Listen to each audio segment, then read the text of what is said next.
શ્રી ગણેશાય નમઃ। મિત્રો, આપ જોઈ રહ્યા છો યુટ્યુબ આપણી ચેનલ સ્વમાન ગામાર્ગમાં આપ સૌનું સ્વાગત છે।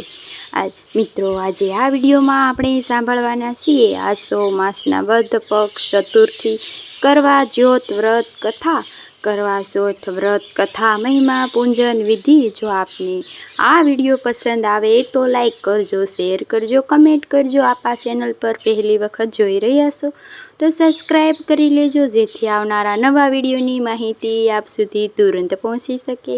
ધન્યવાદ। દેહી સૌભાગ્યવતી આરોગ્ય દેહી મેં પરમ રૂપમ દેહી જય દેહી યશો દેહી દિયો જયથી બોલો ચોથ માતાની જય। મિત્રો, દર વર્ષે આસો માસના વદ પક્ષની ચતુર્થીના દિવસે સૌભાગ્યવતી બહેનો અખંડ સૌભાગ્ય દેનાર વ્રત કરે છે, જેને કરવા ચોથ વ્રત કહેવાય છે। પતિદેવના લાંબા આયુષ્ય માટે આ વ્રત થાય છે। આજના દિવસે શિવ પાર્વતીનું પૂજન થાય છે, તેમના આશીર્વાદ લેવાય છે, જેથી સંસાર સુખની પ્રાપ્તિ થાય છે। કરવા ચોથનું વ્રત બહેનો કરે છે અને પોતાના બાળકોને પતિની સુખ શાંતિ મળે એના માટે આ વ્રત કરે છે। પતિદેવના લાંબા આયુષ્ય માટે આ વ્રત થાય છે। આજના દિવસે શિવ પાર્વતીનું પૂજન થાય છે, તેમના આશીર્વાદ લેવાય છે, જેથી સંસાર સુખની પ્રાપ્તિ થાય છે। કરવા ચોથ વ્રત પતિ પત્ની પ્રેમના પ્રતીક રૂપે ઉજવાય છે। મહિલાઓ સાંજે ચંદ્ર દર્શન કરે છે, પતિદેવના મુખને જુએ છે, વ્રતના પારણા કરે છે। આ વ્રત એક જ દિવસનું હોય છે। સવારે સૂર્યોદય ત્યારથી જ નિર્જળા વ્રત કરવાનું હોય છે। ચંદ્ર દર્શન થાય, પૂજન થાય એટલે વ્રત પૂર્ણ થાય છે। જો કે ચતુર્થી તિથિ ભગવાન શ્રી ગણેશને પણ પ્રિય છે। દર માસના વદ પક્ષની ચતુર્થી તિથિ કે સંકટ ચતુર્થીના રૂપે આપણે ઉજવીએ છીએ, પ્રભુનું પૂજન અર્ચન કરીએ છીએ। ચતુર્થીનું વ્રત પણ આજે હોય છે। સંકટ ચતુર્થી વ્રત અને સાથે કરવા ચોથ વ્રત પણ લેવાય છે। આજના દિવસે ચંદ્ર પૂજન કરવું, ચંદ્રમાનું દર્શન કરવું તે મહત્વપૂર્ણ મનાય છે।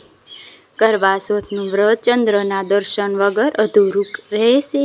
એવું પણ કહેવાય છે કે કરવા ચોથ વ્રત આમ જોઈએ તો ઘણું કઠિન વ્રત છે। નિર્જળા રહેવાનું હોય છે, એક જ બૂંદ જલ પણ ગ્રહણ કરવાનું હોતું નથી। આજે શિવ પાર્વતીની પૂજા અને ભગવાન શ્રી ગણેશજી અને કાર્તિકેયની સ્વામી પૂજા થાય છે। ત્યારબાદ ચંદ્રમાની પૂજા સાંજે જ્યારે રાત્રે ચંદ્રના દર્શન થાય ત્યારે કરવા ચોથ કરવાની હોય છે।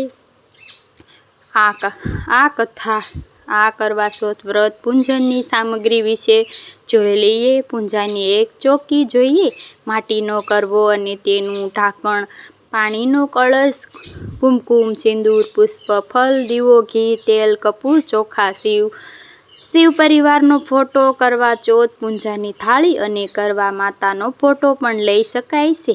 16 શૃંગારની સામગ્રી, કરવા ચોથ વ્રતની પુસ્તિકા, વ્રત કથા સાંભળવા માટે અથવા આ વિડીયો દ્વારા પણ સાંભળી શકાય છે। એક સારણી લેવી અને રાંધેલું ભોજન, કાચું દૂધ, રૂપી બત્તી, અગરબત્તી, ધૂપ અને 8 પૂરી, જેના 8 વરી પણ કહેવાય છે, આદિ પૂજન સામગ્રી તૈયાર કરીને રાખી। સૌપ્રથમ આપણે જાણી લઈએ કે કરવા ચોથ વ્રત ક્યારે આરંભ થાય છે।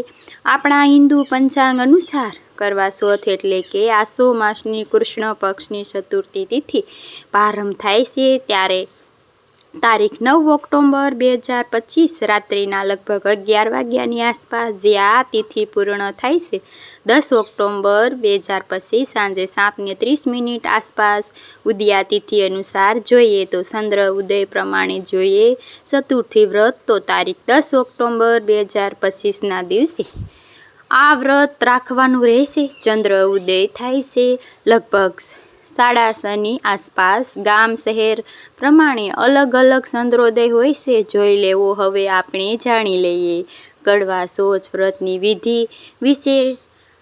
કડવા ચોથ વ્રત. કરવા ચોથનું વ્રત સૌભાગ્યવતી બહેનો નિર્જરા વ્રત રાખે છે. શુભ મુહૂર્તમાં ચોથ માતાની પૂજા ઉપાસના થાય છે.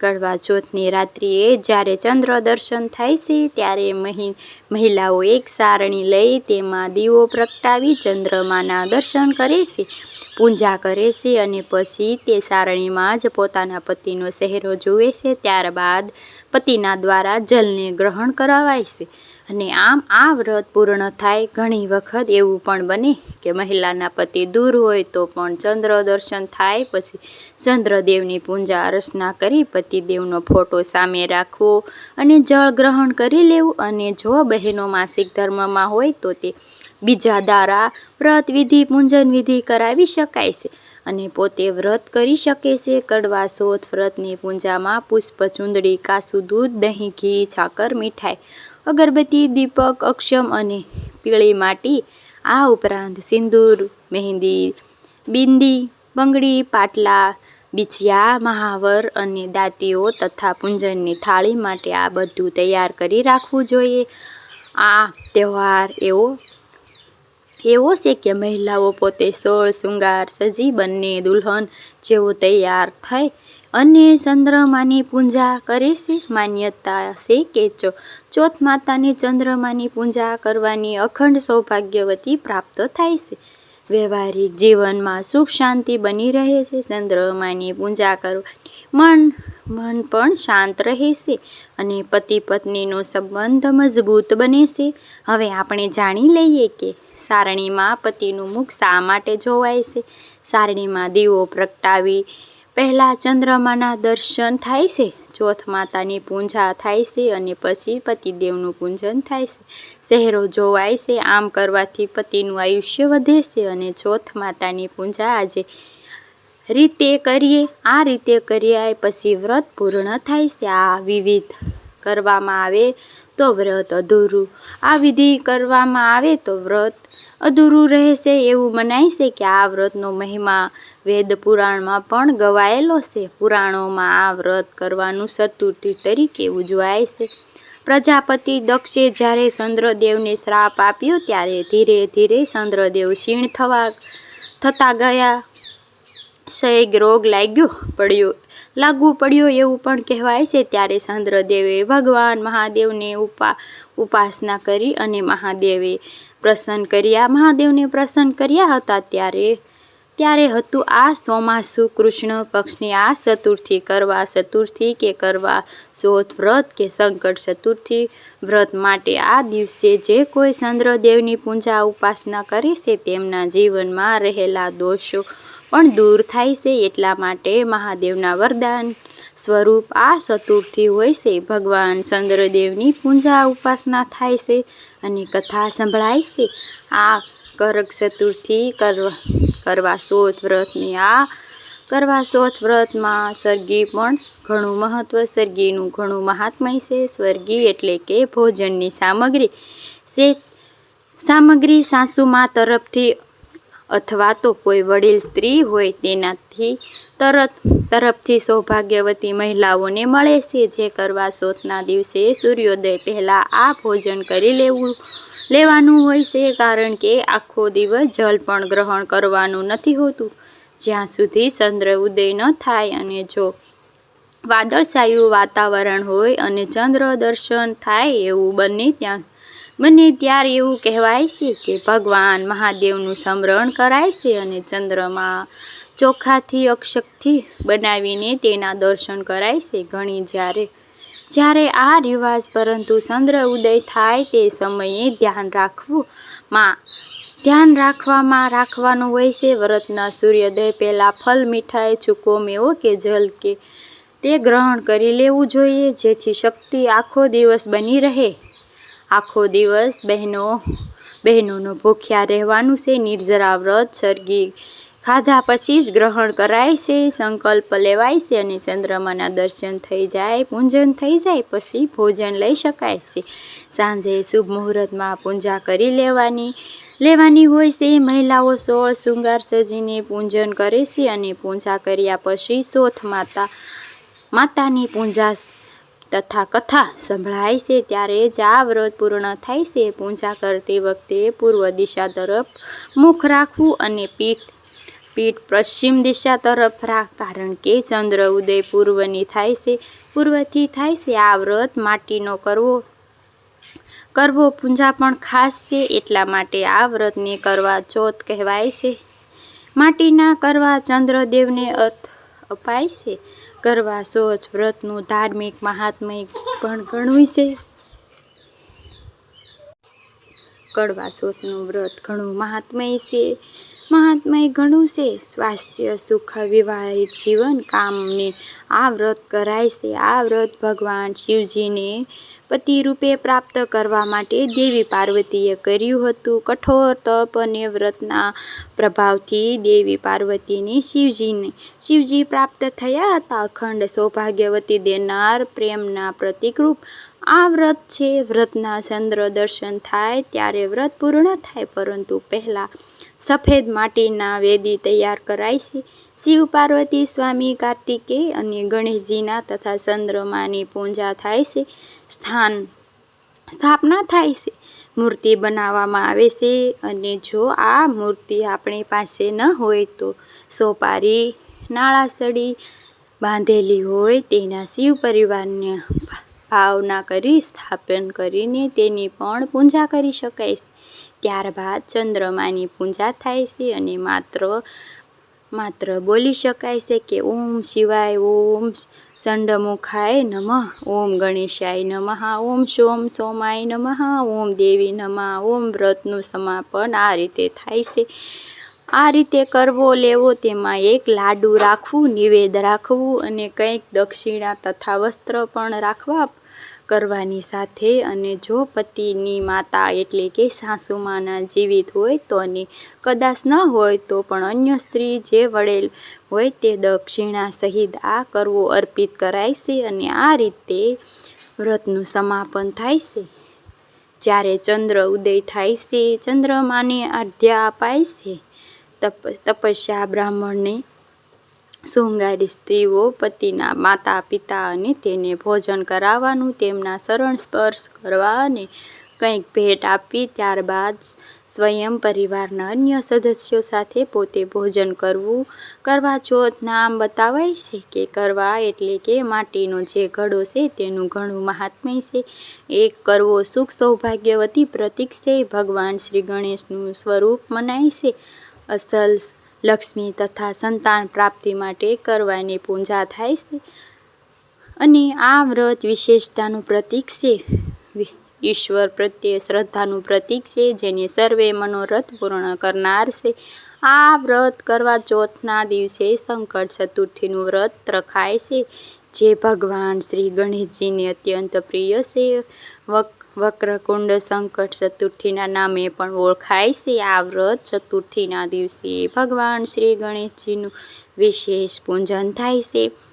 ધૂપ દીપ નિવેદ આદિ પૂજન કરીને ભક્તો સંકટ નાશક માટે પ્રભુને પ્રાર્થના કરે છે. માટે કરવા ચોથનું વ્રત છે તે આખા વર્ષ દરમિયાન આ ચતુર્થીનું વ્રત એવું છે કે જેમાં સૌભાગ્યવતી મહિલાઓ કરવા ચોથ વ્રત કરે છે અને સંકટ ચતુર્થી વ્રત પણ થાય છે. અતિ પ્રસન્ન તહેવાર છે આ કરવા ચોથનું વ્રત અને સંકટ ચતુર્થીનું વ્રત. ઘરના ખુશહાલ માટે, પતિના દીર્ઘાયુ માટે અને સંસાર સુખ માટે આ વ્રત થાય છે. નિર્જળા વ્રત થાય છે. માતા ચોથની પૂજા થાય છે. ચંદ્ર દર્શન થાય છે. એ રીતે આ વ્રત સમાપન થાય છે. વ્રતના પારણા કેવી રીતે કરવા કે ચંદ્ર દર્શન થવું જરૂરી છે. જ્યારે વાતાવરણ વાદળછાયું હોય તો ચંદ્રમાના દર્શન થતા ન હોય તો ત્યારે શિવ પરિવારની જે આપણે ફોટાની પૂજા કરીએ તેમને જોઈને પણ વ્રત ખોલી શકાય છે. શિવજીના મસ્તક પર ચંદ્રમા બિરાજમાન રહે છે અને ચંદ્રમાનું ધ્યાન કરીને આ વ્રત પારણા કરી શકાય છે. અથવા તો ચોખાનો ચંદ્રમા બનાવીને પણ પારણા કરી શકાય છે. ચોખાનો ચંદ્રમા કેવી રીતે બનાવવું? એક બાજુ ઢાળવો, તેની ઉપર લાલ વસ્ત્ર પાથરવું અને તેની ચંદ્ર આકાશમાં ચોખાનું બિંદ બનાવવું, ત્યારબાદ તે બિંદને જોઈને ઓમ ચંદ્રાય નમઃ ઓમ મંત્રનો જાપ કરવો અને ત્યારબાદ ચંદ્રમાને મનોમન પ્રાર્થના કરીને આ વ્રત ખોલવું જોઈએ અથવા તો કરવો. શોધ પર ચંદ્રમાનું જો દર્શન ન થાય તો ચંદ્રમાને જે દિશા ઉદયા થાય છે તે તરફ મુખ રાખીને ચંદ્રમાનું ધ્યાન કરીને અર્ધ્યા આપી આમ કરીને પણ વ્રત ખોલી શકાય છે. અથવા તો પરિવાર લોકોને બીજા શહેરોમાં આપણા સગા વહાલા રહેતા હોય તેને પણ પૂછી શકાય છે કે ચંદ્રોદય થઈ ગયો? એ કહે કે હા ચંદ્રોદય થઈ ગયો છે, ત્યાર પછી પણ વ્રતની પારણા કરી શકાય છે. ચંદ્રમાનું મનોમન ધ્યાન કરી આ રીતે ચંદ્રમાના દર્શન ન થાય તો કદાચ તો વ્રત પારણા કરી શકાય છે. હવે આપણે એમ વિચારીએ કે આવી કે બહેનો માસિક ધર્મમાં હોય તો પણ વ્રત કેવી રીતે કરવું? આ વ્રતમાં જોકે ચંદ્રમાનું પૂજન મહત્વ છે. ચંદ્રમાના દર્શન તો સૌ કોઈ કરી શકે છે, પરંતુ માસિક ધર્મમાં હોય તો એટલે સૌભાગ્યવતી બહેનોએ પૂજન થતું નથી. એટલા માટે કોઈ અન્ય બહેનો પોતાના પૂજાની સામગ્રી જે તૈયાર રાખેલી હોય તે આપી દેવી અને તે પૂજા કરી લે ત્યારબાદ પોતે ચંદ્રમાના દર્શન કરી શકે છે. કારણ કે આકાશમાં રહેલા સૂર્ય ચંદ્રના દર્શન તો સૌ કોઈ કરી શકે છે. તેમાં કોઈ બાંધન નથી અને કોઈ જાતનું સંકટ પણ નથી અને કોઈ પણ જાતનું એમાં દોષ પણ નથી, પાપ લાગતું નથી. એટલા માટે ચંદ્રમા કે જે પ્રકૃતિ સવાયેલા છે તેમનું દર્શન કરી શકાય છે. જો ગર્ભવતી મહિલાઓ પણ આ વ્રત કરે છે તો તેઓ પણ નિર્જળા વ્રત રાખવું પડે છે.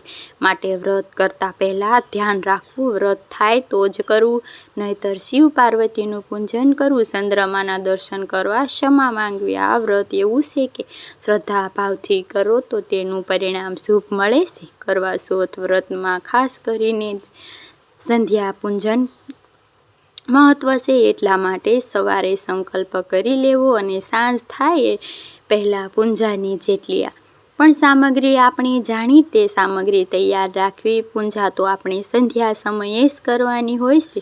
સવારે તો માત્ર સંકલ્પ કરવાનો હોય છે. સંધ્યા સમયે મુહૂર્ત પ્રમાણે એક બાજોટ લેવું. જે આપણે જો માતાનું પૂજન કરવાનું છે તેમને જો ફોટો કે મૂર્તિ હોય તે પણ રાખી શકાય છે, અથવા શિવ પરિવારનો ફોટો મૂર્તિ સ્થાપિત કરવા, પાર્વતી 16 શૃંગાર સજી અર્પિત કરવી. માટે જે કરવો છે તે જલ ભરીને તેની પૂજા કરવાની હોય છે.